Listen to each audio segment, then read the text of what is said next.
final word. If you've lived with scarcity for a long time, hear this. You are not behind. You are not broken. You are not disqualified. You are being invited gently, patiently into a new way of seeing.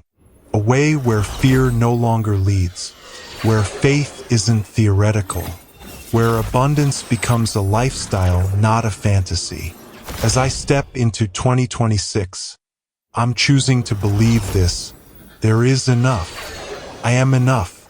And divine provision is not running out. And if you're watching this, maybe, just maybe, this is your invitation to be inspired, be unstoppable,